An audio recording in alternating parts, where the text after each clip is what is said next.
Now we don't even fuck around. We might as well just say that we might as well just say the truth. What is the truth? That we are alcoholics. I don't know if I can do that publicly, Chad. Well, your loss. Okay, Chad's an alcoholic. I'm fine. Yeah. I'm totally healthy. Yeah. The amount of alcohol I imbibe is a normal amount. I would not say it is weird how much I drink. Preach it. I don't have to preach anything because I'm not an alcoholic. Hmm. This is a reverse AA meeting. My name is Mark, and I am not an alcoholic. Fuck you. My name is Affleck. Oh, Ben Affleck. So how you doing? Okay. Yeah? This is my last week of unemployment before I start the new job. Oh, I thought you started this week. Friday. 2 days from now. That's a weird... Just to get paperwork done. Paperwork, set up the projects, and then Monday will be my first day of dailies. Yeah. Still paying that mortgage, huh? Still paying the mortgage. Nice. Yeah. How do you like being a homeowner? I always have a list of projects to do now. Just... Little repairs, little improvements. Every weekend I gotta fucking mow the lawn. Now you can, like, demo shit if you want. I can. I mean, We'd have to convince Ashley that it's okay. And just destroy it. Ashley would probably say, like, how do you know the whole roof isn't going to collapse if you take out that wall? And I'll be like, I'm going to leave, like, the big beams in. I'm going to leave the actual support. Right. Which ones are the support? I don't fucking know. I'll find out when the plaster is gone. Whatever survived the last earthquake come through here. Yeah, there's always a lot to do when you own a house. Yeah. For sure. I'm curious to see. I think you should just demo the living room and turn it into a pool. No. And maybe a hot tub, too. I appreciate, like, the creativity on display, Chad. What about, like, a stage that I could film all my movies in? I got a garage. I don't know the dimensions of this garage, but you can put up, like, wall panel things. Ashley will love that. She doesn't go in the garage. She'll be fine. What, is that your space? Were you sexist and, like, women aren't allowed in the garage? No, that's just my office. I do whatever the fuck I want in my office. In your office, yeah. The garage, we both record 2 episodes of this podcast. In the garage? There's no TV. No, not the garage, the office. Oh, right.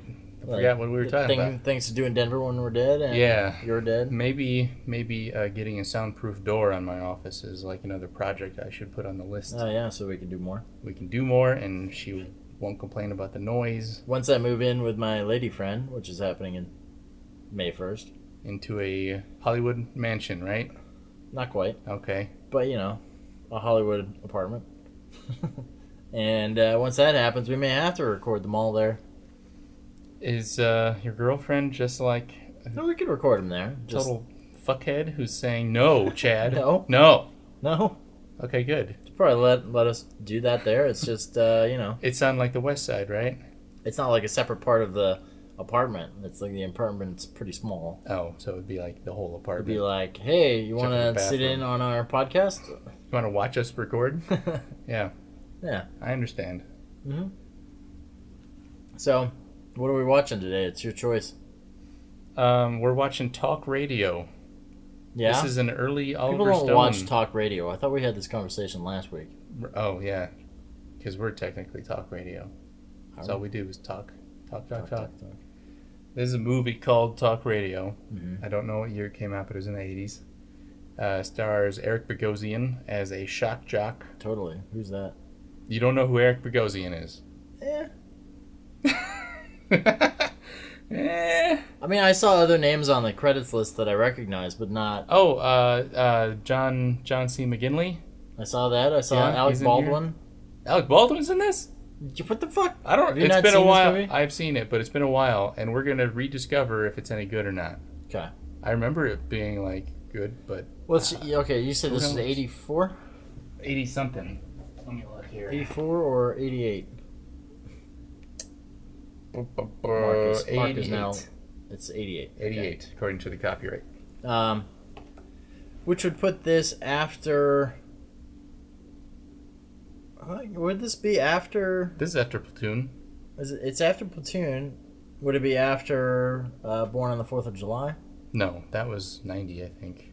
Maybe 89, but I think 90. So how did this movie? But after Wall Street, right? Yeah, Wasn't Wall Street yeah, like Wall Street was 87 or earlier. 86? Yeah. All the inspiring, all the Gordon Geckos of the world. So those, like, Platoon and Wall Street were much bigger movies. Massive. That's why I'm shocked that I've never actually heard of this movie. Yeah. This was, well, I think, actually, period. This was, let me check the credits again. Written by, where's the written by credit? God damn it. Based on the play by Eric Bogosian and Tad Savinar. So Eric Bogosian co-wrote and starred in a play that this But movie is Oliver based Stone on. turned it. Well, so that's weird because Oliver Stone, basically at the height of his career, made this movie that no one saw. I'm going to double check that date now because it doesn't seem right, you know? It seems I a feel little like out of when I place. was checking earlier today, it said 88 also because I had to Okay. use the IMDb link. But it, to me, for a filmmaker that was at the height of his career Yeah, 88. and is known for these political, basically opinion pieces, we'll call them, even if they're not really all Mm-hmm. opinion. I mean, Oliver Stone is just such a notorious nut job. He's an activist, I would say, He's- with his movies. He's out there a little Even bit. if the thing he's active for is a little kooky. Like the conspiracies behind JFK are some pretty ridiculous concepts, but the movie's great still. JFK is one of my favorite movies. And that of all the conspiracies you could talk about, that would be one that the majority of people actually believe, Mm-hmm. and I suppose could be true. But you never know. But the guy made such a great movie that probably inspired so many people to think that way. Yeah. That Thanks a lot. he himself, yeah. And like, wasn't at the time that JFK came out, like, wasn't the Zapruder film like it really hadn't been viewed by the public, to my understanding, like because it wasn't like it was immediately available for the news Right. broadcast because They didn't have YouTube or anything. Zapruder had to go, Right. develop the film. I don't know. Maybe in that movie when they like blew it up to 35 millimeter full screen, you're seeing JFK. Maybe you shouldn't get use the blown words away. "blow up." Oh, like his head. Yes. That could, yeah, you're right. That could have been the first time. But I have a feeling there were a few documentaries in the 80s at least that had that footage in it, but not maybe as like crystal clear as it was in JFK. Well, I thought I had also read that he had like some of the problem with that people had with JFK, and I know we're not doing a JFK commentary Yeah. here. What are we talking about JFK for? But that the Zapruder film that was shown in the film was actually doctored for the film. Doctored? Like they changed part of it. Is Yeah. that true? I mean, I'm 90% certain that I have a memory that I read something. You're this pretty happened. sure you have a memory of maybe something happening. I mean, I'm gonna have to look. I'm just this up. saying people should go look it up for themselves. Like, Because CG wasn't very good. If there, I mean, I don't if there know was any if doctoring by on that doctoring film. maybe he just wanted to make some things clearer in the video. Then maybe that's what they did. But I mean, my intro to this guy was the movie U-Turn, Oh, I haven't seen that. which is I hear it's awful, and it's on my list. Awful. I definitely want to see I that. love that movie. It's actually one that I would consider for this podcast because it's just one that Let's no do one's it. really seen, but seemingly stars everyone. I think a lot of stars in that. U-Turn got like 1 star from Ebert. I think Well, it was like reviled by him. I thought he also hates. that's why I put it on my list. That was that era where he hated like all my favorite movies. yeah. He hated Fight Club. Mm-hmm. He hated Starship Troopers, Mm-hmm. and then now I learned that he hated U-Turn. I'm pretty sure. Yeah. Generally, I agree with that man, but sometimes Fuck that guy. well, it's funny. Even on the reviews of movies that he hated, like U-Turn, apparently, allegedly, Mm-hmm. you could always read his review and know if you were going to like it, even if you hated it. Exactly. Yeah. If Because you he read would enough say, of his stuff, technically, you could, this is good, but but fuck I this movie. find it to be morally turpitudinous or Right. something. Turpitudinous. I'm just making up words. Is that an actual word? I don't think so. It sounds right, though. Turpitudinous. I mean, it should be. It should be now. Turpitude. Moral turpitude. Turpitudinous. Okay, so why'd you bring this movie in particular, then? Because it is one by, like, a big famous director. Everybody knows his name. But not a lot of people, I think, at least from our generation and beyond, know about this movie. Yeah. Because it wasn't one of his bigger ones, but I still have a memory of it being really good. Well, even when you presented the three movies to me to, like, choose from, I picked it because I thought it was another movie. I thought it was Pirate Radio. Ah, yes. Which I haven't seen either, but I've heard is good. At least I think it was Pirate Radio, but no. Not that one, no. Yeah, I really have no I've never seen a trailer for this. I've never seen the movie or the poster art until I was looking at IMDb today just to get the link, and I have no clue. I mean, if Alec Baldwin is in this, that's kind of amazing because he was such a big star at the time. Mm-hmm. Maybe at this point, a lot of people wanted to work with Oliver Stone because he had made Wall Street and Platoon and whatever. I guess news hadn't spread that he was just... And The Hand, starring Michael Caine. A truly awful movie. Never mind. Yeah, I've never There's a horror heard of that one movie either. by Oliver Stone. Wow. So it shows that he's willing to try different genres. Maybe that's why this one kind of disappeared, because this doesn't strike me as a political... It is. Political movie? It is. It is? Yeah. Okay. Talk radio, it's like political radio. Oh, okay. See, when I look at this picture, like I'm imagining like the Gilliam film. Oh, The Fisher King. The Fisher King, yeah. I guess I misspoke earlier when I said shock jock. He's not like Howard Stern in that he's getting women to be naked on the radio. Right. Whoever likes that. Howard Stern does. It's sort of he pulls no punches with his listeners. He yells and screams at them, etc., etc. It's political talk. It's probably based off the same person that Fisher King was based off of. People who had been shock jocks, and like that whole craze kind of came about in the 80s, really. And I could see this coming out of that. Yeah, the whole battle for radio ratings. People had to go bigger and bigger and bigger. Well, let's put it in then. Okay. Yeah. See you on the other side. Yep.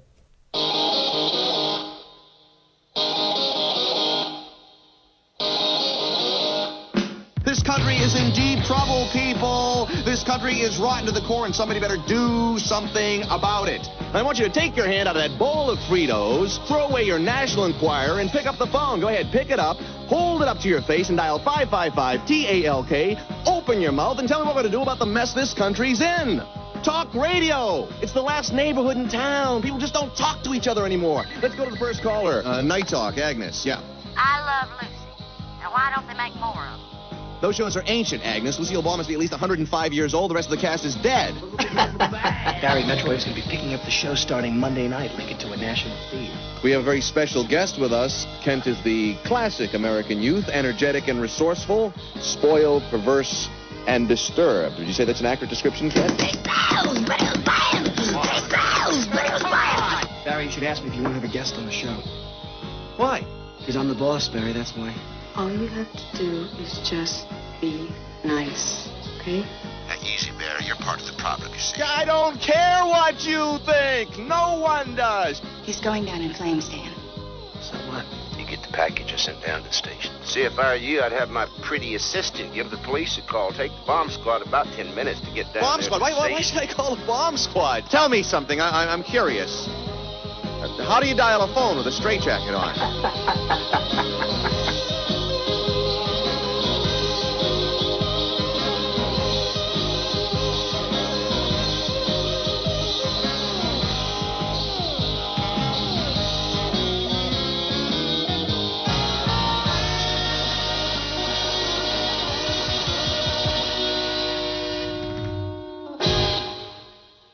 How about that John C. McGinley? How about that John C. McGinley? He had a minor role in this, but he was pretty good. He was definitely a minor role. I mean, yeah, he had nothing to do with the main plot. I mean, exactly. yeah. Thinking about the movie as a whole, though, like he definitely, yeah, I don't know.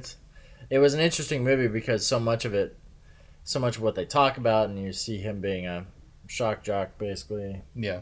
Um, so much of it is so current still. Yeah. Well, I don't think in modern society, I think the issues don't really change. Yeah, that's becoming apparent. My main takeaway from this movie was that we are not nearly as entertaining on the air on mic as Eric Bogosian. Oh yeah, no, he did a fantastic job. I thought the movie was very solidly made. The credits, kind of put a sour taste in my mouth for the whole movie. Like Really, tell me at the tell very me end why. of the movie, just like because the movie I thought was great up until it drones on for like 5 to 10 minutes of just people talking about this guy Mm-hmm. after he's been spoiler shot to death. And speaking of spoilers, like you kind of knew how the movie was going to end just from the opening credits because it said Based on book. the book, The Killing of so and so. Alan Berg, I think. Yeah, Talked to Death, The Life and Death of Alan Berg, I think is the book. So I kind of knew from there. I was like, well, okay, this guy's going to talk himself into someone killing him. Yeah, and I guess this real person, was it a California DJ guy? He was shot to death by white supremacists in the parking lot of his radio station. So this is very, very loosely based on that on that guy's life.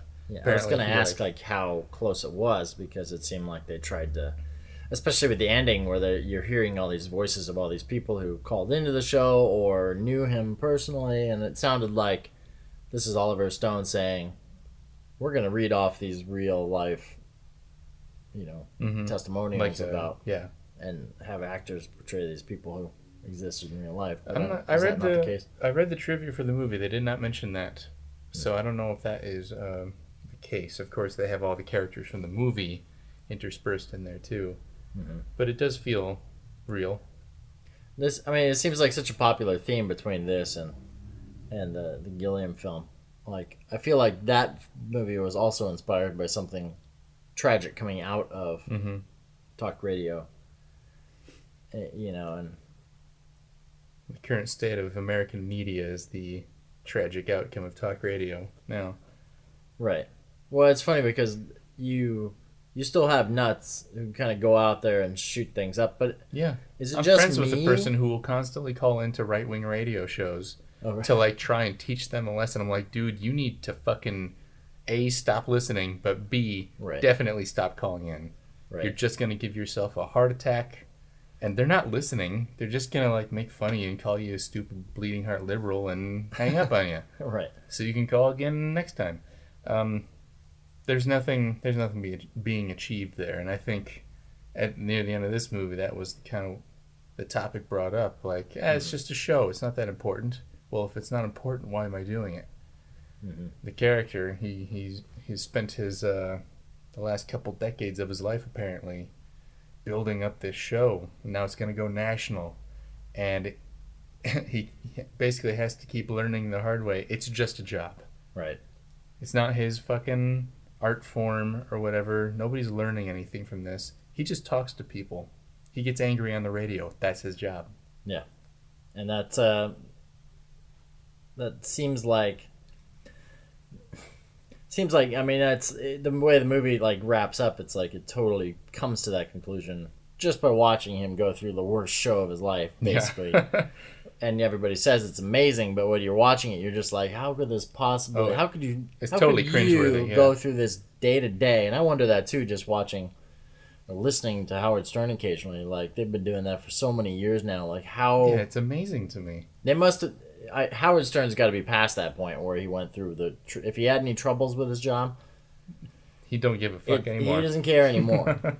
Neither does Robin or anybody else on that show because it's just like it's gone on for so long. But when you're right in the thick of it, you haven't even gone national like he hadn't yet. Like And being based in Texas, no less, you're getting Oh yeah, being pretty much a And- loudmouth on the radio. being a You're asking loudmouth for Jew on the radio. asking for a lot of bad attention. Yeah. Not to blame him. Hey, nobody's responsible for getting shot, I think. But Right. wow, pretty ballsy It to keep doing it. It's funny. Like, are people less crazy now than they were back then? No, I think it's more crazy now. Have you heard of the Pizzagate guy? Is this the That guy was- in Florida who was like? Was it Florida? Oh, It was. I mean, I'm sure it was, but Shit, I brought it up and I don't even know the details. This Pizzagate thing, which I think started on Reddit, basically a bunch of Donald Trump wackos started accusing Hillary Clinton and her aides of running a child prostitution and murder ring out of a pizza place. I thought it was in Washington, D.C. wait, that's not true. That's not true, amazingly, right? God. Hard to believe, not true. I need to call up a radio station and talk about my feelings. Well, this guy who heard the story and like did some hardcore research, man, he shows up with guns. He had like a shotgun in his car. He walked in with a AR-15, I think it's called. Uh-huh. I think that's what he had, and a pistol on his belt. He fired shots inside this pizza place, not at anybody like at the ceiling, but he fired his guns because he was there to do an independent investigation of the child pornography and murder ring that was going on in the basement. Naturally, that guy got arrested as shit. And now today I just saw in the news he was taking a plea bargain. I'm not sure what the outcome of that was. Oh, but, get him back out on the streets. I know, right? Throw the fucking book at these We haven't idiots. had any like assassination attempts, as far as I know, recently. You know, we don't seem to have as many serial killers these days. You're working on a show about serial killers, aren't you? Yeah, and it's not set in the current day. Right? But, I mean, of course, there are people that are just fucking Looney Tunes out there. Has the internet made all this craziness so out there in the world that people are just so used to it now that they do get caught up. Yeah. Like it's in the news every day now. Every fucking crackpot quote unquote theory that people have somehow makes it on TV, whether it's Fox News or MSNBC or whatever. It gets out there and people hear it and they go, "Huh, well, the world's getting crazy. I guess this is the new normal." Mm-hmm. And then the next thing that sounds crazy has to outdo that. Mm-hmm. So it just gets worse and worse and worse. Okay, what do you... We're going to hell in a handbasket, is what I'm telling you. What about this movie in particular made you wanted to bring it here? I think we talked about that before. Before. Simply just the fact that not a lot of people knew about it, despite it being made by Oliver Stone. Mm-hmm. And a lot of people don't even know who Eric Bogosian is. He did go on to have a film career. He was a bad guy in Under Siege 2. The one on the train. I know I've seen him and stuff. I've Yeah. never seen that movie. He was also the bad guy in the sequel to... That's the second time we've talked about Under Siege 2 on this podcast, by the way. Really? Yeah. When did we do it? It was one of the films shot in Colorado that I brought up for things to do in Denver when we're dead, Excellent. amongst other useless information in my brain. Great. Yeah. Well, he was also the bad guy in the sequel to Cast a Deadly Spell, which we did a whole episode about. The sequel is called Witch Hunt.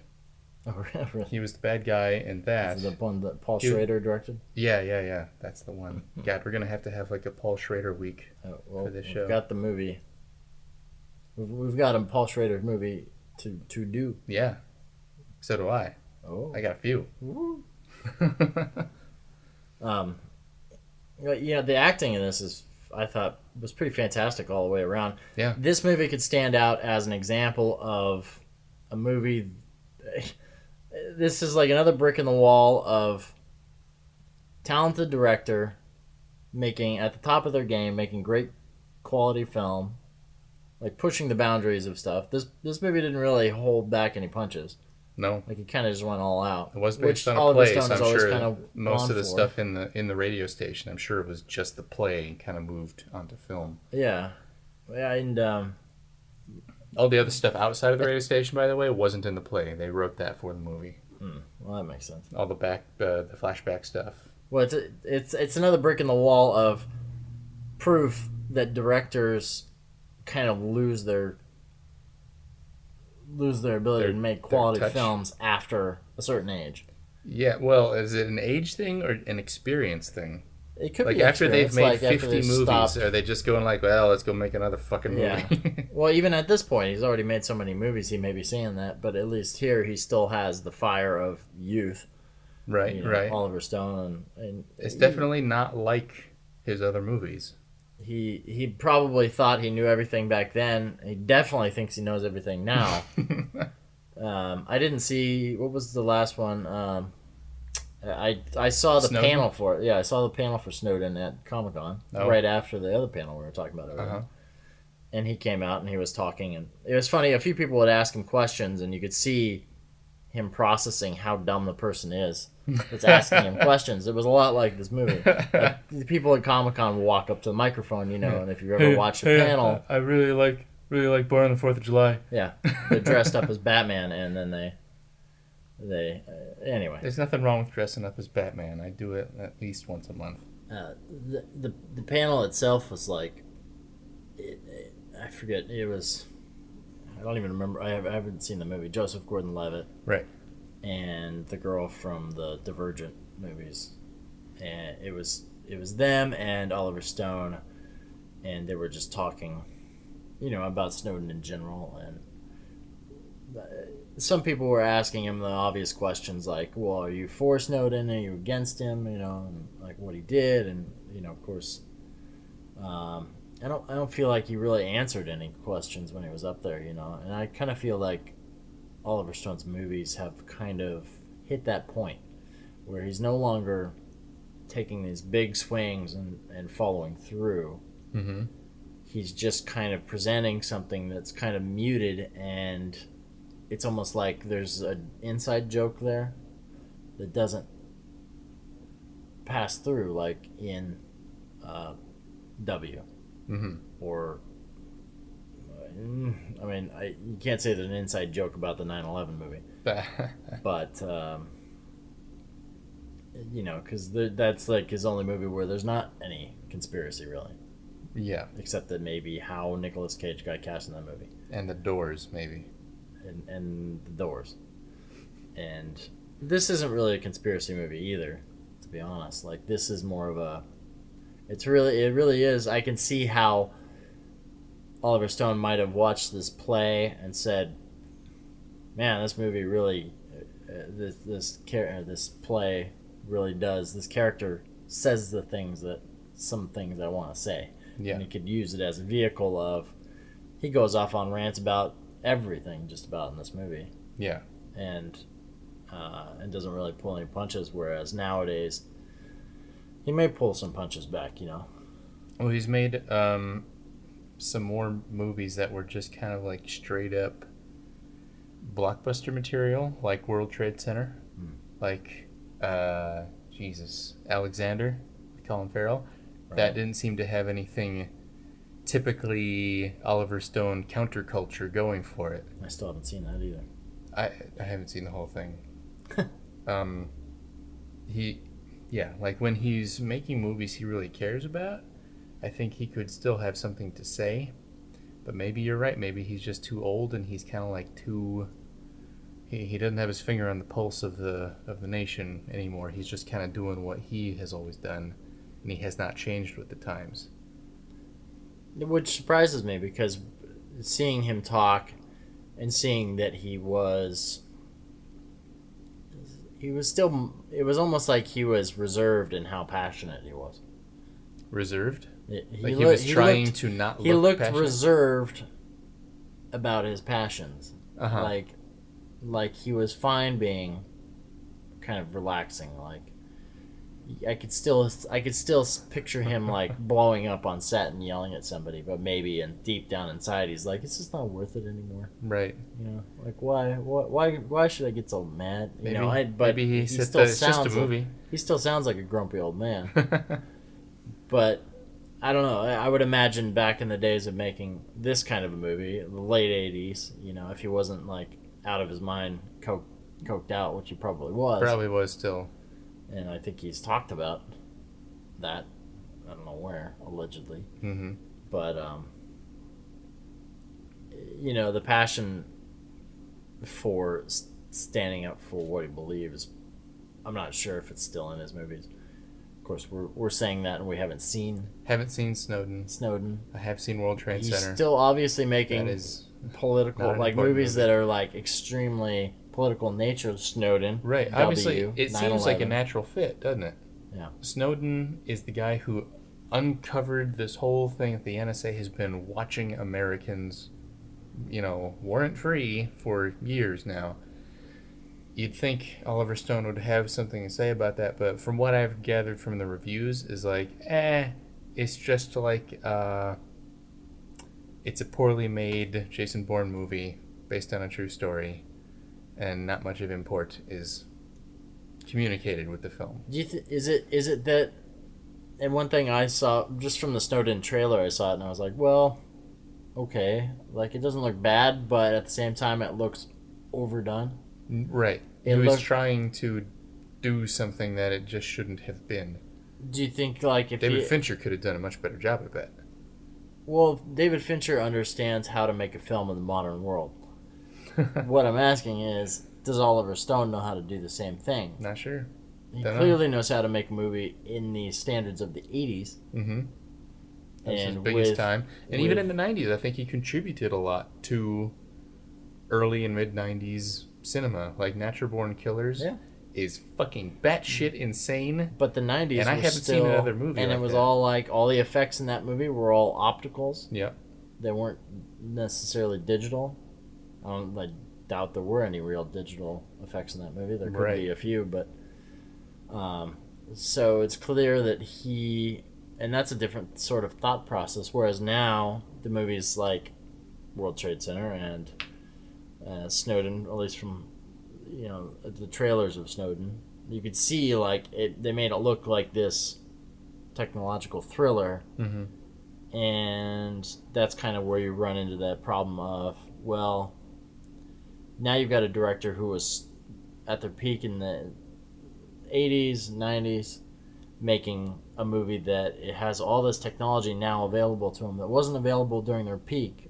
And so now they're using it, but they didn't grow up with it, so they don't know how to use it in a way that's like unique and original. They just know how to use it as in the way that other people have done it. So it's kind of like their idea of how something should be shown. It looks cool to them because it's like your grandpa using Facebook. It just doesn't fit. No. Not only does he have all of these new tools available, and he has been making movies all along, so he has. I gotta assume he has like evolved somewhat with the times, because he hasn't just like taken a bunch of time off and come back to it a total stranger. Mm-hmm. Like Alexander, that had a lot of CG armies fighting, things like that. That was why I didn't see it. it was just another one of those. Great. Yeah. Why did Oliver Stone make this fucking movie? Right. I don't know. I guess it feels a little too cut and dried, what his newest movies feel like. He's just kind of showing up. They have their script. They film the actor saying the lines, and he's not adding anything to it. He's just getting it done. Mm-hmm.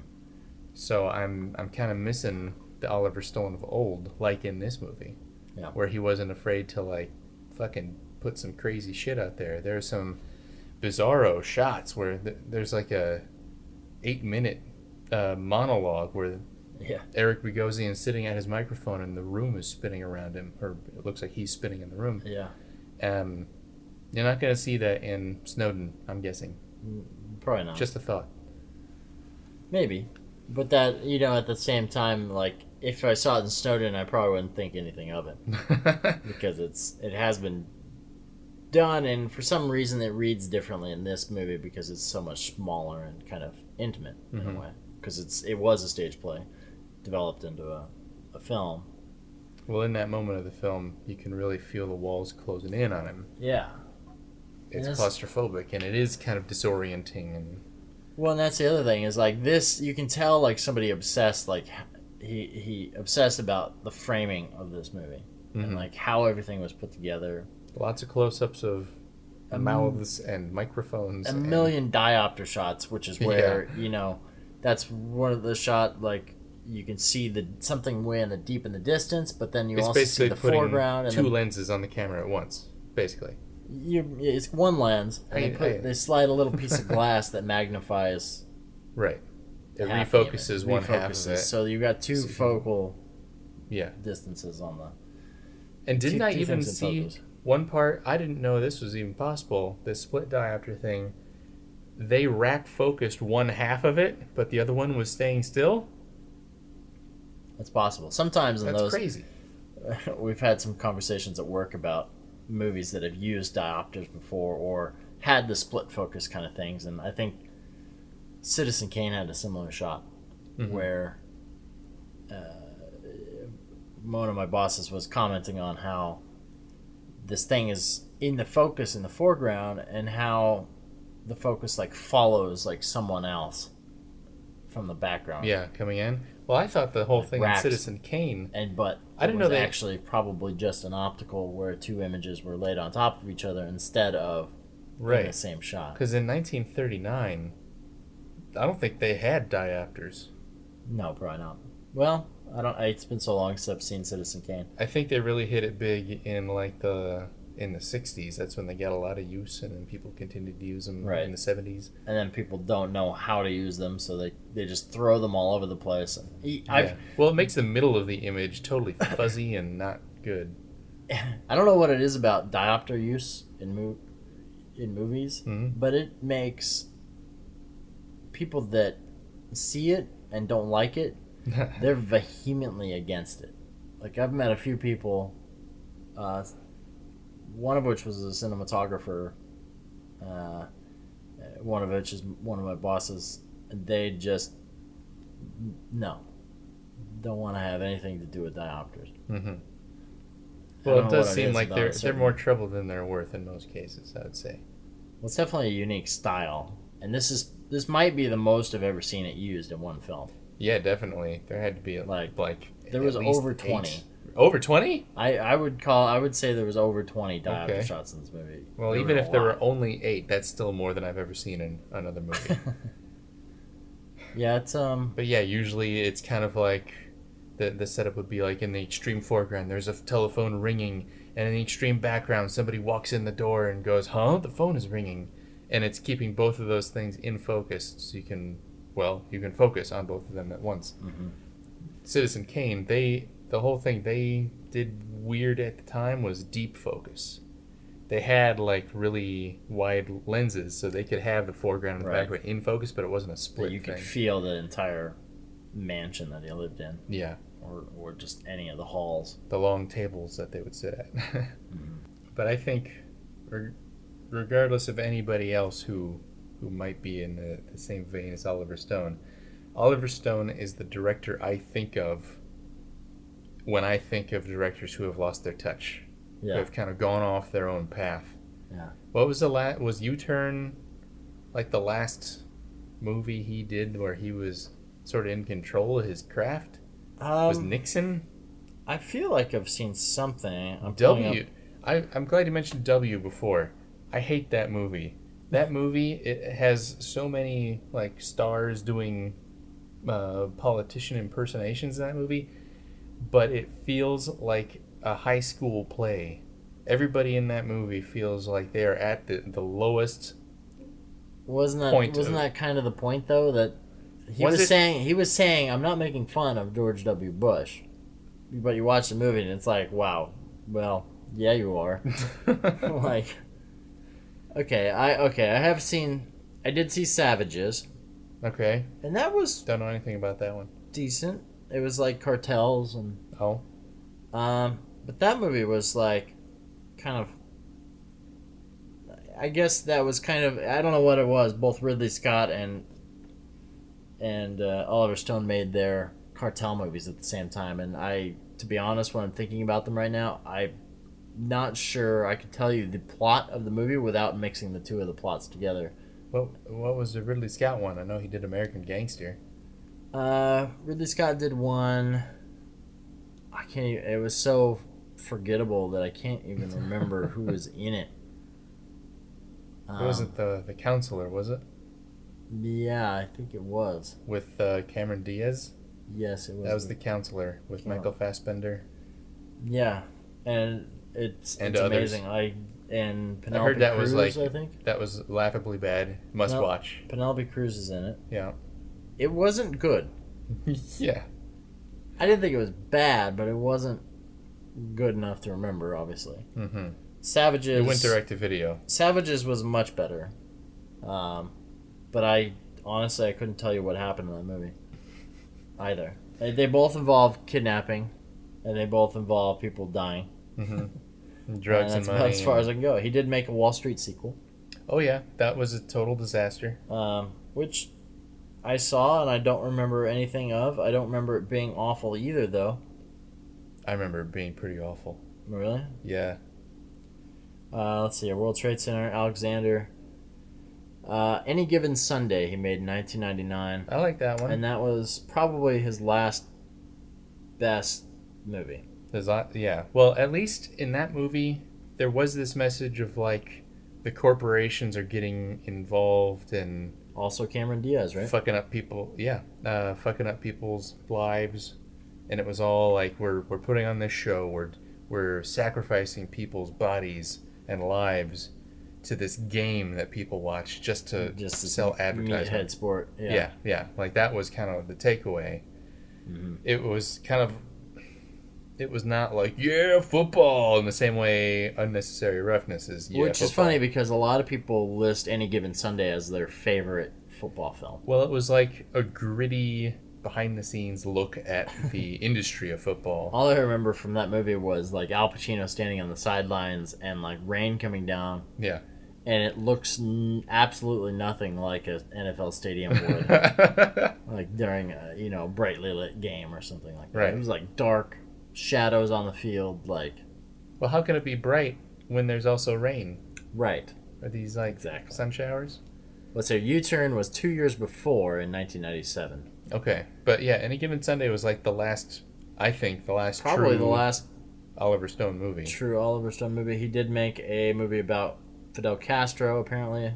Right. A documentary. He's had some documentaries in there. A documentary on the director's meeting with Castro, so he... Right. And he just had one about Hugo Chavez. As well. Yeah. I don't know anything about him. Really. Mi amigo Hugo. Yeah. My friend Hugo. Great.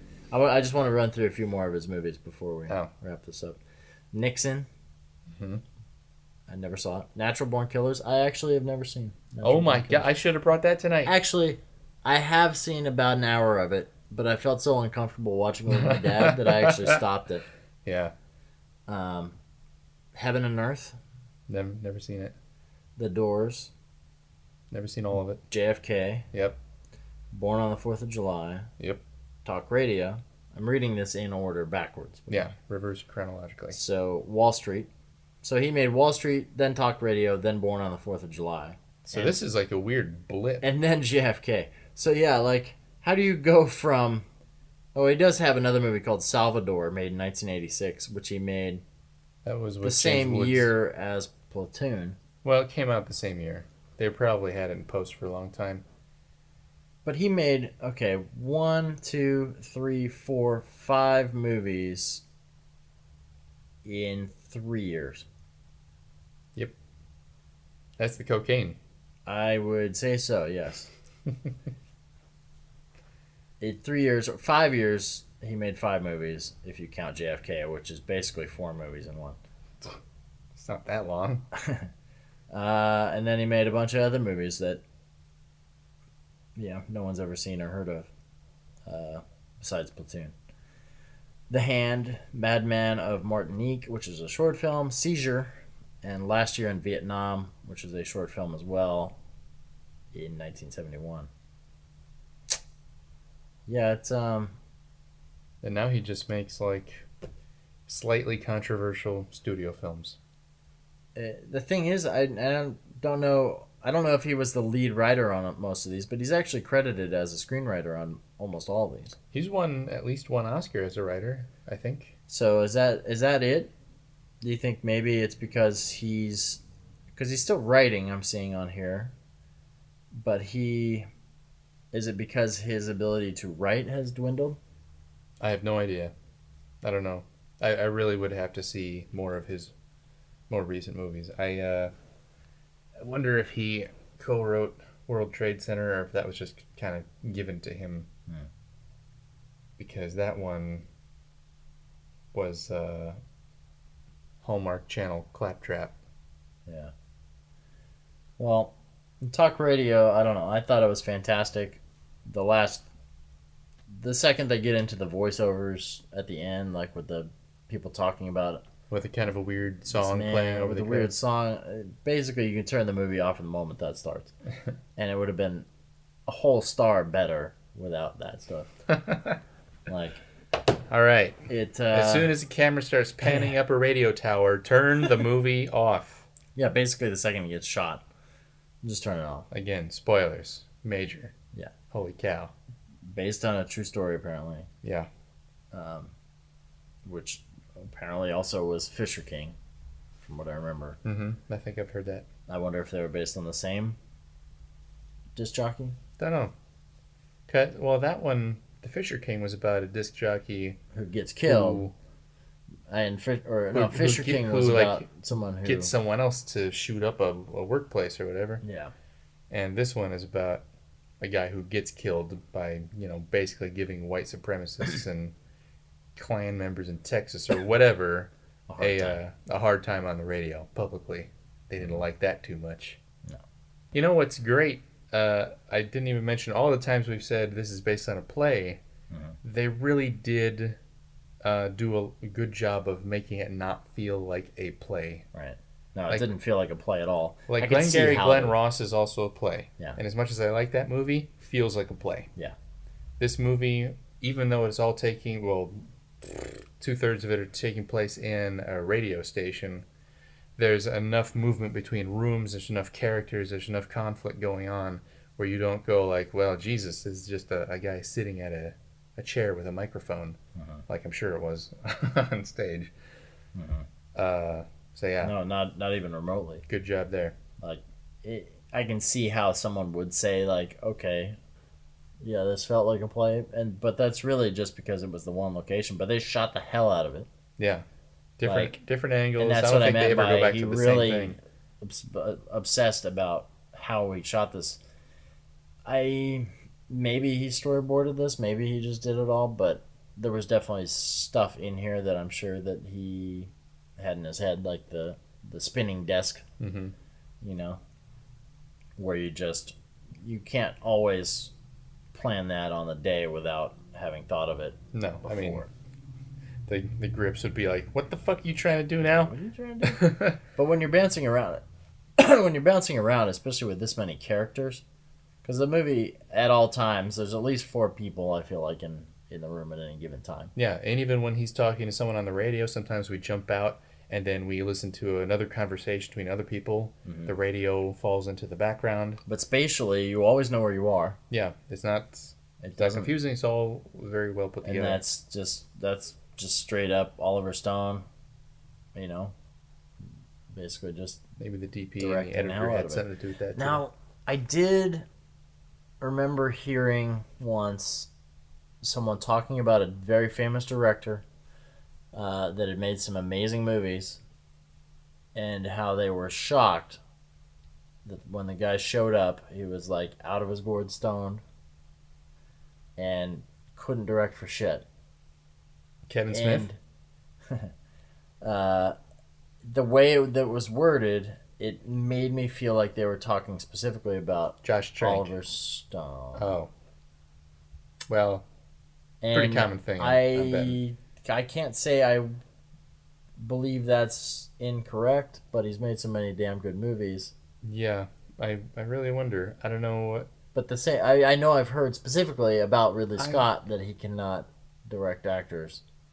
Oh, he's purely like, he's sort of like Hitchcock. He Well, just wants it's to just deal that with he camera. doesn't know how to communicate because, and I know all the actors on Alien, I think, had talked about that at some point where they were Right. saying they got frustrated with him because he would show up. He knew exactly what he wanted to shoot in his own head, but they didn't know that. Yeah. They didn't know, And they he's- kinda had he's to very catch kind of up. dry. So they felt frustrated that he wasn't communicating what he wanted from them. I'd be surprised if he's still that way after this much time, 50 years making movies. I think he's just so respected now that people just Or kind 40 of years. they don't really question what he's saying. No. They just kind of think, well, if I can't understand what he's saying, what's wrong with me? Yeah, I must be out of it here. I don't know, just hearing him do interviews, I know people are generally on better behavior when they're sitting down with press. Mm. But he seems so relaxed and easygoing. I just got to figure he's learned something about people by now. Right. Well, there's got to be a reason why Harrison Ford hates his guts. Or did. This day. Yeah, he never worked with him again, did he? No. And he won't even, I mean, even though he's in Blade Runner. He ain't directing. Yeah. He's only producing. Ridley's only producing. So, you know, I don't know. Yeah, I guess eventually everybody just has their window. Unless maybe you're Robert Altman, where you just make the same long-winded movies your whole life, and then you die at 90 years old or whatever he died at. Yeah. And some people will always love it. Kubrick, just as there are those who love Alexander. I don't know who they are. I've heard people love that movie, and I've heard that the director's cut is better. That was in that weird period where there were 3 Alexander movies at the exact same time. Or at least similar. One of them wasn't made. Thank God, because that was going to be directed by Baz Luhrmann. And that was when I was at Fox. What was the other Alexander movie then? It was... I don't remember another one. I remember this sort of... It was Scorsese? Did Scorsese do one? No. Someone did another one at the same time. And I'm pretty sure it came out. It wasn't Troy. It was something else. Well, we've had a lot. Like, there was Gladiator. There's Kingdom of Heaven. There was Alexander. Yeah. There are a lot of these, like, historical Huge epics that just came out in a big string all through the 2000s. And I don't understand any of them. It gave us all fatigue. Historical epic Was it fatigue. Gladiator that started that back up again? It must have been. Yeah. That's why it gets all the accolades. Because we weren't tired of it yet. Yeah, I don't know if I have anything else to say about this in particular. We're on too many tangents. Let's just wrap this one. Yeah, let's kill it. All right, we're out of here. Talk radio. We got to go talk about 455 other things. Why do we have our own podcast? What? We can't keep this shit like... Why are you talking to me right now? All right. Yeah. We're out. Yeah. I'm so out. Wait, what are we out of? Time. We're out of time? Shut up. Why are we whispering?